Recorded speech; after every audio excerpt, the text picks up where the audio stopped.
Bismillahirrahmanirrahim. Assalamualaikum warahmatullahi wabarakatuh.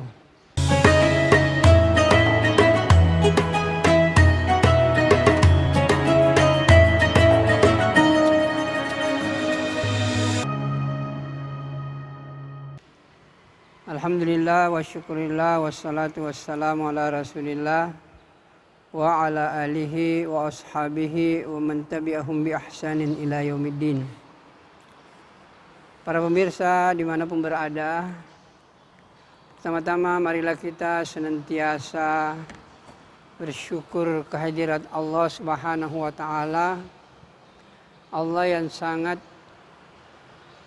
sayang kepada manusia ini. Dan bentuk kasih sayang Allah yang paling tinggi yaitu Allah menurunkan kepada kita Al-Quran. Jadi Al-Quran ini sebenarnya adalah bentuk kasih sayang Allah kepada manusia. Karena dengan Al-Quran ini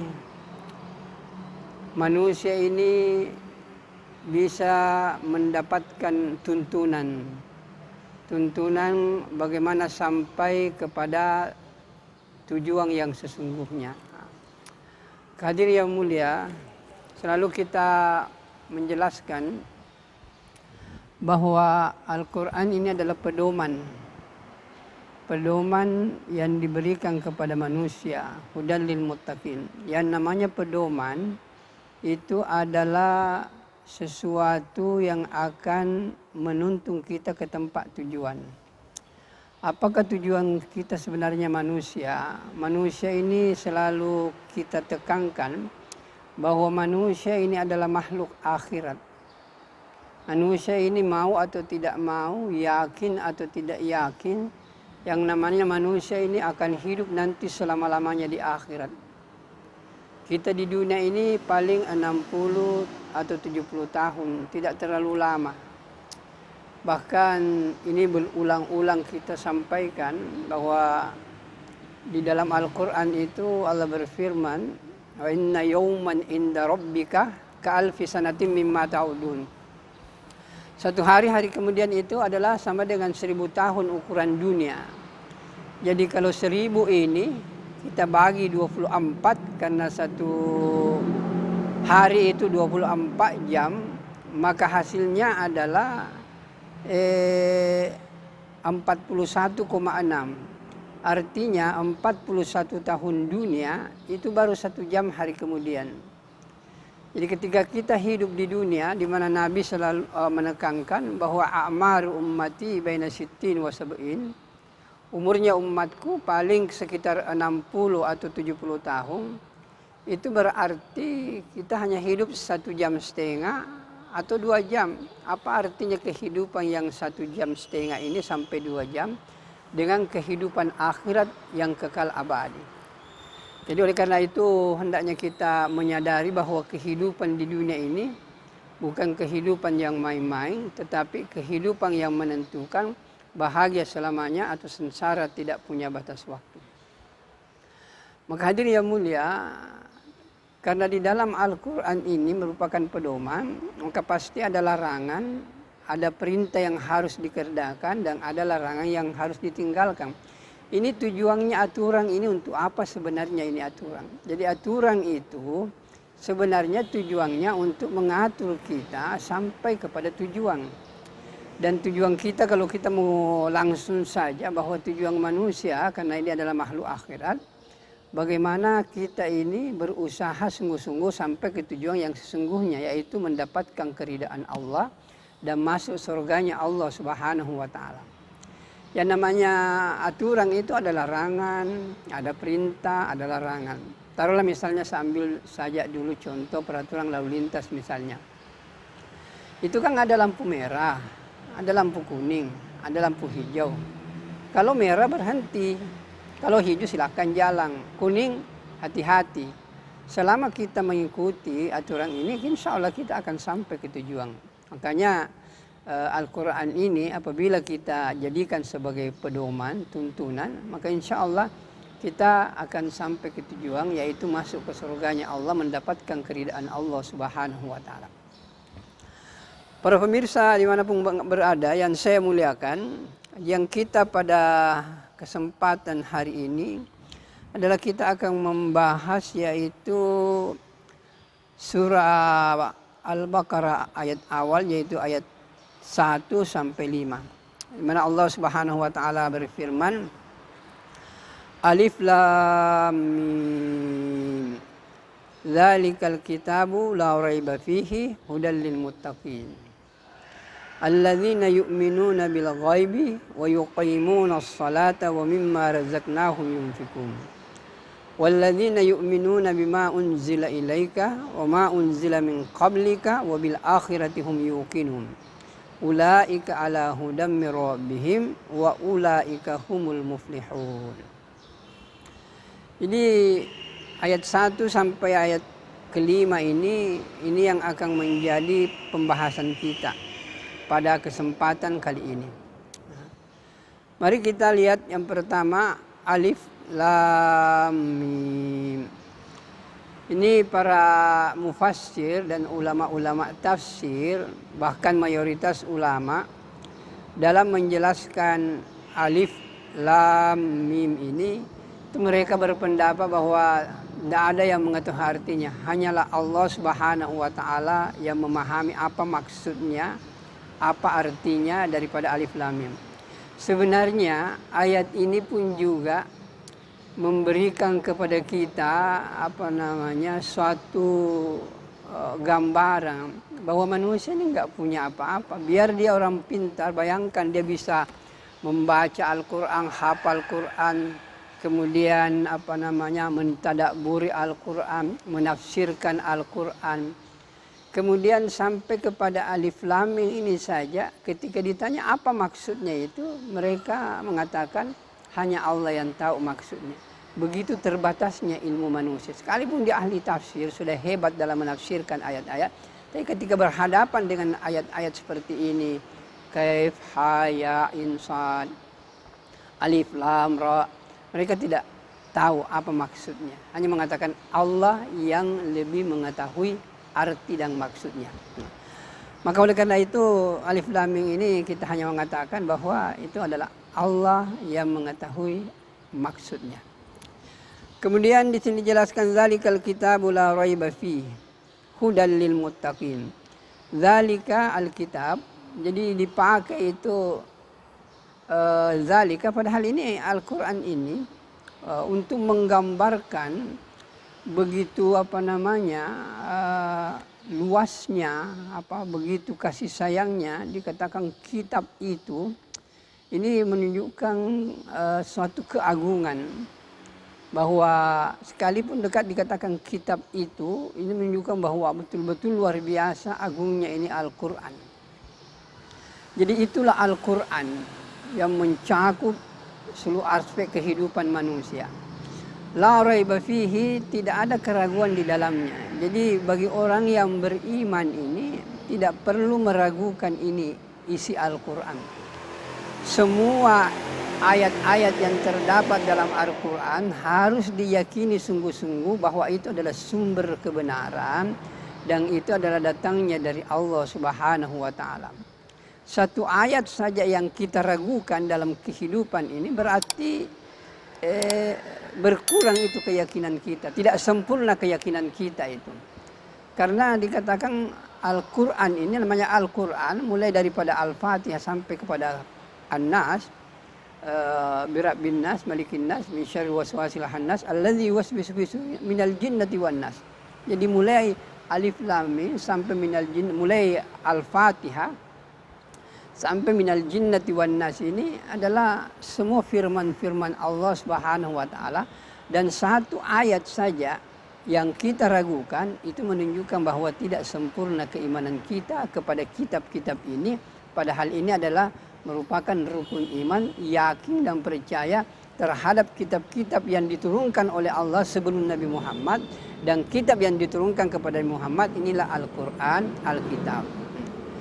Maka untuk membuktikan ini la raiba fihi, tidak ada keraguan di dalamnya. Kalau ada orang ragu-ragu bahwa ini adalah sumber kebenaran datangnya dari Allah, Allah akan menantang manusia Wahai manusia, kalau kau menganggap, kau ragukan itu Al-Quran tidak datang dari Allah, kau ragukan isinya, maka Allah katakan bikinlah, berkumpullah seluruh manusia, jin, manusia yang ahli-ahli bahasa, ahli sastra, kemudian membuat seperti Al-Quran.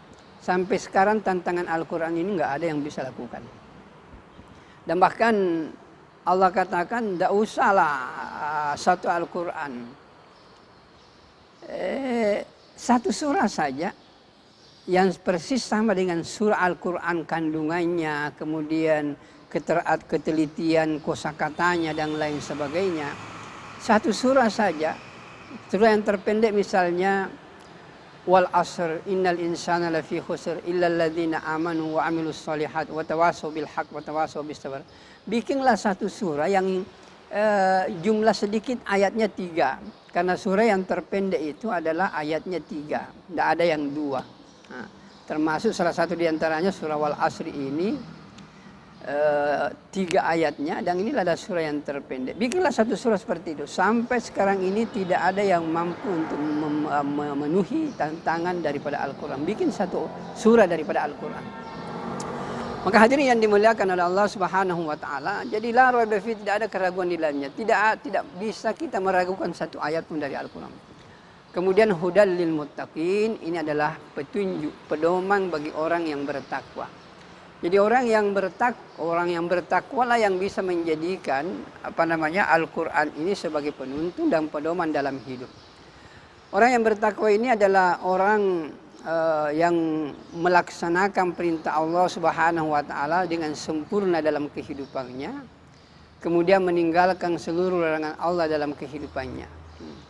Karena seperti tadi yang kita katakan bahwa Al-Quran ini sekalipun kalau di kampus itu kita katakan isi pokoknya itu adalah akidah, syariah, muamalah, akhlak, isyarat-isyarat ilmiah, kisasul anbiya, tapi pada garis besarnya kita bisa mengatakan ada 2 perintah yang harus dikerjakan, larangan yang harus ditinggalkan. Dan yang bisa melakukan hal ini, yaitu melaksanakan perintah, meninggalkan larangan, adalah orang yang bertakwa. Karena selalu kita katakan bahwa yang dimaksud dengan takwa adalah kemampuan melaksanakan perintah Allah dengan sempurna dan kemampuan meninggalkan larangan Allah dengan sempurna. Inilah orang yang bertakwa. Nah, jadi Al-Quran ini hanya merupakan pedoman bagi orang yang bertakwa. Bagi orang yang tidak bertakwa tidak mungkin akan menjadikan Al-Quran sebagai pedoman dalam hidupnya.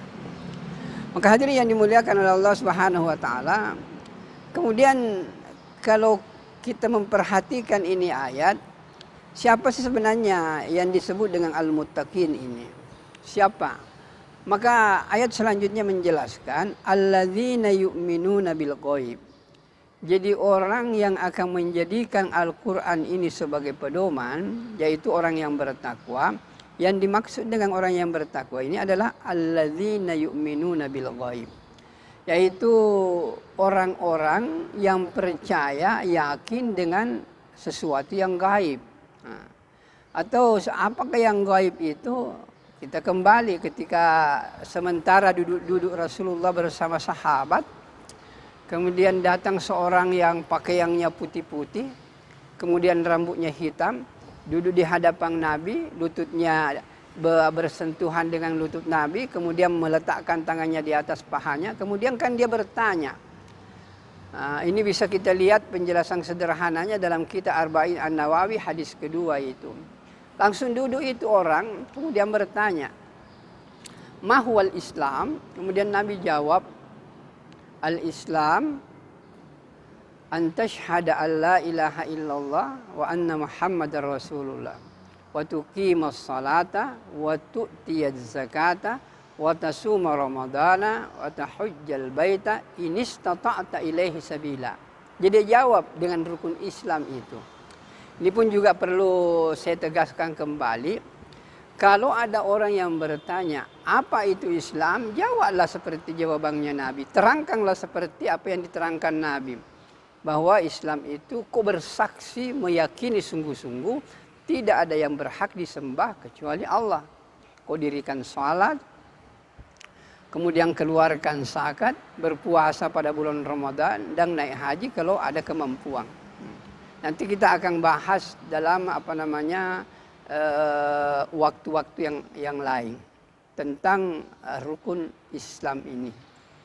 Kemudian yang menjadi perhatian di sini kita adalah ketika ditanya tentang iman. Nah, apa itu iman? Nabi menjawab, antu'mina billahi wa malaikatihi wa kutubihi wa rusulihi wal yaumil akhir wal qadri khairihi wa syarrihi. Jadi inilah yang dimaksud dengan persoalan yang gaib, yaitu keyakinan terhadap Allah Subhanahu wa taala. Allah ini adalah maha gaib. Maka hadirin yang mulia, ini yang harus menjadi, di sini dikatakan yu'minuna bil ghaib, percaya kepada persoalan-persoalan gaib. Jadi iman ini menyangkut berkaitan dengan persoalan-persoalan yang gaib. Artinya kalau kita mau meningkatkan iman, banyaklah bicara tentang hal-hal yang gaib. Nah, apakah itu persoalan gaib? Bicara tentang kehebatan Allah, bicara tentang kekuasaan Allah, kemudian tentang hari akhirat, bicara tentang surga, kenikmatan-kenikmatan surga, bicara tentang kesengsaraan akhirat, kemudian bicara tentang alam-alam kubur, bicara tentang pada masyarakat. Ini kan persoalan gaib, dan ini yang harus dibicarakan. Hadirin yang mulia, jadi keimanan itu artinya semua setelah Allah anti hancurkan dunia ini, maka apa yang nampak sekarang ini itu akan tidak ada, hilang semuanya. Dan apa yang tidak nampak berupa sesuatu yang gaib yang kita yakini, itulah yang akan ada nanti setelah kehidupan dunia ini berakhir. Maka hadirin yang dimuliakan oleh Allah Subhanahu wa taala, sekali lagi, kalau kita mau meningkatkan iman, maka bicara terhadap persoalan-persoalan gaib, bicara tentang kehebatan Allah, bicara tentang siksaan kubur, bicara tentang persoalan apa yang terjadi di padang mahsyar. Kalau kita bicara tentang persoalan gaib, maka iman akan meningkat. Kalau pembicaraan kita benda-benda dunia, proyek, kemudian bangunan-bangunan, perumahan dan lain sebagainya, menyangkut persoalan dunia, maka tidak akan terlalu tinggi pengaruhnya untuk meningkatkan iman. Jadi yu'minuna bil ghaib. Kemudian dilanjutkan wa yuqimunas shalah. Jadi ditekankan di sini, jadi orang yang bertakwa itu adalah orang yang akan menjadikan Al-Quran sebagai pedoman, yaitu orang yang yakin dengan kepada persoalan gaib, dan juga yang lebih penting dia adalah wa yuqimunas shalah. Penekanannya ini di salat. Karena memang Rasulullah SAW dalam kehidupannya, kalau ada orang yang mau masuk Islam, maka yang pertama itu diajarkan syahadat. Setelah syahadat ini diajarkan, barulah orang itu diajarkan tentang salat. Jadi tidak ada yang pertama diajarkan ketika ada orang datang untuk memeluk Islam. Setelah syahadat, tidak ada yang lebih dipentingkan Nabi dibanding dengan salat. Memang kalau kita lihat rukun Islam ini, setelah kita syahadat kan kita sudah muslim. Tetapi di antara 4 lagi rukun Islam ini, yaitu salat, puasa, zakat, haji. Ini kan kalau puasa itu kan nanti wajib, nanti bulan Ramadan. Jadi terbatas waktunya. Kemudian kalau zakat ini nanti nisabnya sampai, kemudian haulnya juga sudah tiba, baru bisa dikeluarkan zakat. Dan orang nanti punya harta. Kemudian haji, ada kemampuan harta, ada kemampuan fisik, barulah orang laksanakan. Tapi ini puasa ini salat ini tidak ada batasannya. Mau orangnya sakit, mau orangnya sehat, mau orangnya kaya, orangnya miskin, tinggal di kota, tinggal di puncak gunung, di lembah-lembah. Yang jelas dia adalah orang beriman, mengaku dirinya sebagai muslim, dia wajib salat. Jadi salat ini adalah ibadah rukun Islam yang paling inti. Maka inilah pun merupakan hal pertama yang menjadi perhatian bagi kita. Dan bahkan Nabi katakan awwalu ma yuhasabu yaumal qiyamati as-shalah. Yang pertama dihisab, diperhitungkan di akhirat adalah salat. Jadi kalau ini yang pertama, ini yang harus menjadi perhatian bagi kita. Bagaimana memperbaiki kita punya salat. Jadi orang yang akan menjadikan Al-Quran sebagai pedoman adalah orang yang bertakwa dengan ciri-cirinya yakin kepada yang gaib, dan orang itu mendirikan salat. Kemudian wa mimma razaqnahum yunfiqun, dan apa yang Allah rezekikan kepada mereka berupa nikmat harta, dia berikan, dia sampaikan, dia infakkan kepada orang lain, dia berikan kepada orang lain. Jadi ada perlu mungkin memang dipahami bahwa harta yang kita miliki ini sebenarnya ada haknya orang lain dalam harta kita itu. Dan kalau itu tidak diberikan kepada yang berhak, maka kita salim kepada orang lain. Nah, saya kasih contoh misalnya, taruhlah kita yang berpenghasilan, taruhlah misalnya di atas 7 juta, 8 juta. Taruhlah kita ambil contoh sederhana 10 juta. Jadi kalau orang berpenghasilan 10 juta satu bulan, itu kan mestinya dia mengeluarkan zakatnya 2,5%. Berarti 2,5% dari 10 juta kan 250. Jadi nanti kita merasa enak itu kalau 10 juta ini kita keluarkan zakatnya, yaitu 2,5% berarti 250.000. Nah ini yang 250.000 ini adalah milik kita tapi bukan hak kita. Itu kita memahami itu zakat seperti itu. Jadi milik kita tetapi hak kita. Maka kalau kita tidak laksanakan maka kita akan berdosa. Kita artinya tidak melaksanakan perintah Allah, ketentuan Allah. Tetapi kalau dari taruhlah misalnya tadi 10 juta itu dikurangi 200 berarti masih ada 9.750.000. Mungkin dari 9.750.000 ini kita masih keluarkan 50.000 misalnya sebagai infak, sebagai sedekah. Maka sebenarnya kalau kita lihat mungkin lebih tinggi nilainya ini yang yang 50.000 dibanding dengan yang 250.000, karena itu memang hak milik kita tapi bukan punya kita hak. Tapi ketika kita sudah 9.750.000 ini adalah milik kita dan ini juga sudah hak kita. Tapi kalau kita mampu mengeluarkan dari situ 50.000, maka inilah yang sangat tinggi nilainya di sisi Allah. Inilah yang Allah pandang. Nah, maka hadirin yang mulia, kalau yang wajib kita tinggalkan itu berdosa, tapi kalau yang sunat kita tinggalkan kita rugi. Nah, maka hadirin mari kita lanjutkan ayat ini.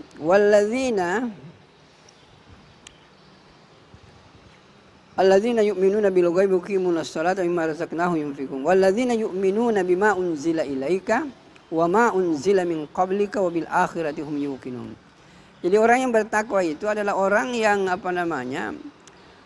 meyakini bima unzila ilaika, kepada apa-apa yang diturunkan kepada Muhammad. Jadi kalau ada orang yang tidak meyakini apa yang diturunkan kepada Nabi Muhammad, mungkin Al-Quran ini juga, bahkan penjelasan daripada Al-Quran yang biasa kita sebut dengan hadis Nabi, ini pun juga harus diyakini kalau betul-betul itu ada dasarnya, ada sumbernya, bahwa itu adalah betul bersumber dari Nabi, merupakan hadis mutawatir atau hadis sahih. Maka itu pun kita yakini juga berasal dari Allah. Karena kenapa? Dikatakan wa ma yantiqu anil hawa in huwa illa wahyun yuha. Jadi Nabi itu tidak berbicara berdasarkan hawa nafsunya, kecuali berdasarkan wahyu yang datangnya dari Allah Subhanahu wa taala. Sekalipun kita mengatakan bahwa Nabi salah satu fungsinya itu adalah untuk menjelaskan, menafsirkan apa maksud daripada Al-Quran itu sendiri. Jadi hadirin yang dimuliakan oleh Allah Subhanahu wa taala, dia harus yakin kepada kitab yang diturunkan kepada Nabi Muhammad, yaitu Al-Quran, kemudian Alkitab, wa ma unzila min qablika, dan kita harus beriman kepada kitab-kitab yang diturunkan sebelum Nabi Muhammad, kitab Zabur, kitab Injil dan lain sebagainya. Bahkan suhuf-suhuf yang diturunkan para nabi itu harus kita yakini kalau ada keterangannya bahwa Nabi pernah menurunkan seperti ini kepada para nabinya, maka kitab-kitab itu harus kita yakini bahwa itu adalah firman-firman Allah yang pernah diturunkan kepada orang-orang nabi-nabi yang sebelum Rasulullah SAW. Bahkan kan kita katakan bahwa Al-Quran ini adalah penyempurna dari seluruh firman-firman Allah yang pernah diturunkan kepada nabi-nabi yang lain. Dan bahkan ada beberapa yang tidak pernah diturunkan kepada nabi yang lain, turun hanya kepada Nabi Muhammad. Tetapi kesempurnaan semua agama itu terangkum dalam Al-Quran yang diturunkan kepada junjungan kita Nabiullah Muhammad sallallahu alaihi wasallam. Kemudian di sini dikatakan wabil akhirati hum yuqinun. Jadi kepada terhadap hari akhirat dia yakin. Ini yang perlu selalu saya tekankan, bahwa kepercayaan kepada hari akhirat ini kalau itu tertanam dalam diri kita akan menyebabkan kita hidup dalam ketenangan, hidup dalam kebahagiaan. Karena kita pasti akan membuat persiapan yang luar biasa bagaimana mendapatkan kebahagiaan di hari kemudian. Dengan memperbaiki salat kita, memperbaiki puasa kita, memperbaiki ibadah-ibadah yang lain. Maka hadirin yang dimuliakan oleh Allah Subhanahu wa taala, kalau ini kita mampu untuk wujudkan dalam diri kita, yaitu pertama tidak ragu terhadap isi Al-Qur'an, kemudian kita beriman kepada persoalan-persoalan yang gaib, kemudian kita memelihara salat dengan baik, terutama bagi laki-laki memelihara salat ini dengan berjamaah 5 kali sehari semalam di waktu di awal waktu di tempat azan dikumandangkan. Maka kalau kita pelihara semua ini, ditambah lagi mengeluarkan zakat, menginfakkan harta yang Allah miliki, yang Allah berikan kepada kita, kemudian yakin kepada kitab sebelum Nabi Muhammad yang diturunkan juga kepada Muhammad, kemudian yakin dengan seyakin-yakinnya kepada persoalan-persoalan akhirat, surga, neraka, mulai dari kubur, kemudian siksaan kubur, kenikmatan kubur, kemudian pada mahsyar, kemudian hari dibangkitkan. Ini persoalan-persoalan akhirat. Maka kalau kita meyakini semua ini, kita mewujudkan semua ini dalam kehidupan kita, maka Allah katakan, ulaika ala hudam mir rabbihim. Orang itu betul-betul sudah mendapat hidayah dari Allah Subhanahu wa taala.